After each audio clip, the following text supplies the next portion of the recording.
Hello and welcome to all! The impostor is by definition a person who deceives by false appearances and who pretends to be someone else, usually using clever stratagems and tricks. We can tell ourselves that sooner or later an impostor is caught in his own game and that by dint of living a lie he will eventually disown himself. History shows us that certain impostors have a tough skin and that their authors do everything to maintain the comedy. But how far can they go to play a role that is not theirs? So make yourself comfortable because today we're going to discover 5 of the greatest imposters of martial arts who have finally been uncovered. Let's start! Fighting a seasoned MMA fighter using only your chi or astral energy was never a very good idea, and it is certainly not the master Yanagi Ryuken who will tell you otherwise. The 74-year-old Japanese sensei had the pretension to knock out a young MMA fighter, and this without physically touching him. This would prove to anyone his incredible power, because Sensei Ryuken claims, like many others before him, to have mastered the mysterious and ancestral technique of knockout without contact. Several videos have been circulated on the internet, showing the incredible prowess of Sensei Ryuken. And as you can see, the old Japanese master parries his students' attacks and sends them tumbling to the ground. All he has to do is make simple gestures with his hands without touching them. And to prove that they are right, they even went as far as promising a reward of 5,000 American dollars to anyone who could beat the master. So in 2006, Sensei Ryuken got into a fight with Iwakura Tsuyoshi, a Japanese journalist and political activist trained in judo, karate,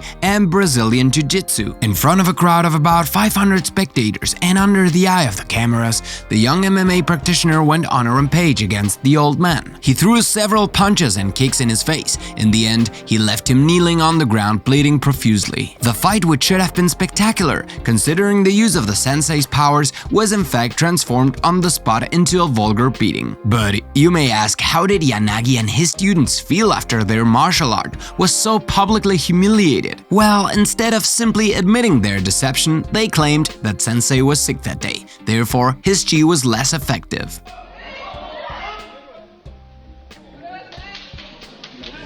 For many Americans, George Dillman is an experienced martial art instructor, especially since he popularized the use of pressure points in martial arts practice in the United States. But for many others, he is a common conman who uses fraudulent and controversial methods in order to aggressively market his countless books and seminars. Indeed, George Dillman calls his style Ryukyu Kempo Karate.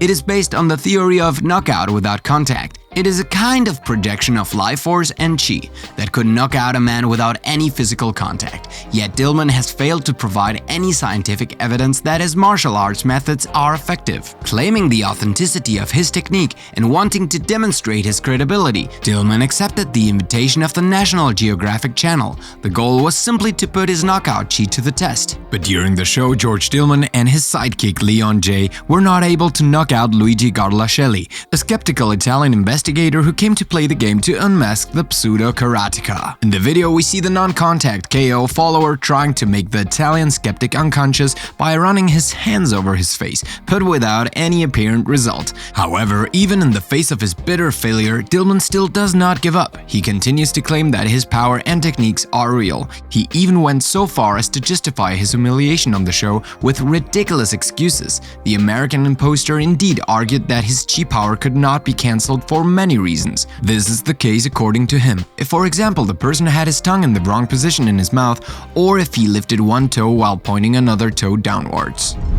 As we've seen, imposters will stop at nothing to get their little tricks going, and you can be sure that they will complete with ingenuity to make their vile imposters last as long as possible. J.K. Ross is one such con artist, pretending to be something he is not. He even gets benefits and respect that he certainly doesn't deserve. He claimed to be a black belt in Brazilian jiu-jitsu. He had also gone so far as to open a school to pass on his so-called knowledge to his students. Jay was in fact so confident that he did not hesitate to be filmed during his training sessions before posting the videos on YouTube. It is largely thanks to these videos that Jay will finally be exposed. For his misfortune, these videos were viewed by real MMA professionals, What was the surprise of Mike Palladino and his friends, all fervent practitioners of Brazilian Jiu-Jitsu, when they noticed the enormity of the technical errors committed by the pseudo-trainer, knowing that in this very violent sport, an inadequate teaching technique can easily lead to serious injuries or even death in extreme cases. They decided to confront Jay in order to expose all his lies. Of course, they thought to immortalize the whole scene on a video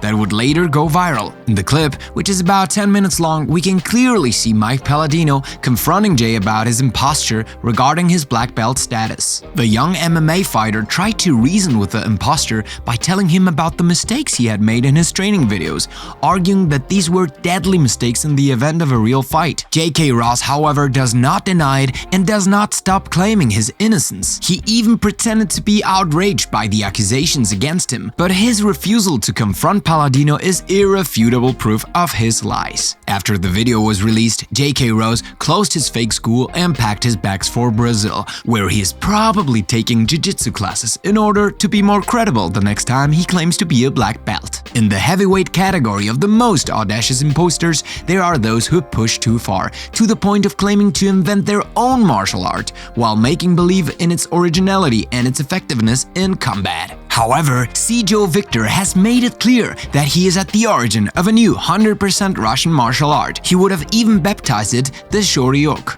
Victor would have been inspired by a martial art that was practiced in Russia at the end of the 1890s. It looks like a kind of dance with acrobatic striking movements. But as Victor is a man who does not do things by halves, he included a vintage of his own to this martial art.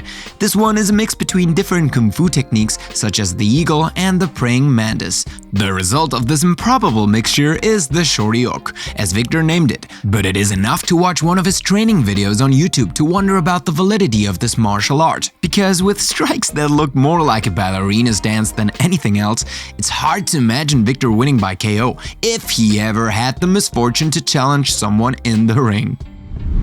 Another myth has just fallen with this hilarious video that comes straight from the archipelago of Hawaii, and that proves to us to what point some great martial arts masters are vile usurpers. Thus, during a performance for the local TV channel Hawaii News Now, Bruce Silva, who defines himself as a Shaolin Kung Fu Grandmaster, will be unmasked live on the set of the show. His demonstration consisted of the famous brick breaking of Shiwari, an ancestral martial arts technique that consists in breaking solid objects such as bricks or pieces of wood, using just a part of his body. For his demonstration, Silva lined up concrete slabs in front of him. For his first challenge, he used a single glass to break a slab. It broke in two under the effect of the mini shock, without the glass being cracked. Faced with such a feat, the host of the show, Steve Uyehara, could not help but touch the other concrete slabs, as if to measure their strength. But it was a bad idea, because as soon as he touched the slabs, they broke like plasterboard,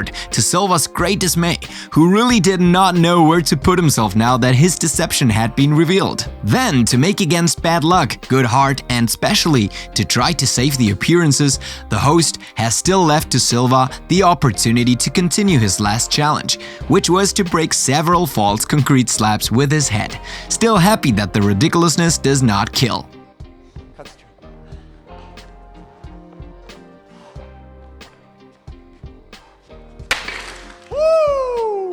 Fans of fight movies know his films like the back of their hand, and for them, the name of Steven Seagal is almost sacred. The 68-year-old American actor who became a star of action movies at the end of the 1980s is still as famous and in demand. His great notoriety seems to have taken no wrinkle. It is certain that the charisma of the actor, as well as his appearance and his very zen lifestyle, play an important role in his worldwide fame. But if the public is so fond of his films, it is also and especially for his perfect mastery of martial arts. However, few people know that behind the actor stands a 7th Dan Aikidoka, who was the first foreigner in charge of a dojo in Japan. But by dint of taking on too much the role of a tough guy, constantly breaking the arms and legs of the villains in the movies, Steven Seagal found himself having to deal with harsh criticism. Those of his numerous detractors, who see in him only a vulgar fighter of junk, sublimated only by the cameras. Some criticize him for the fact that he never gets hit in his films, whose scenarios are all almost identical. These same people do not hesitate to say that in a real ring and with a real fighter in front of him, Steven Seagal would not last long, but the actor came out of his legendary reserve to try to prove them wrong. So, when at UFC 126, the Brazilian Anderson Silva knocked out his opponent, Vitor Belfortune, with a stunning front kick, Steven Seagal declared to the press that he was the one who had taught Silva this powerful blow.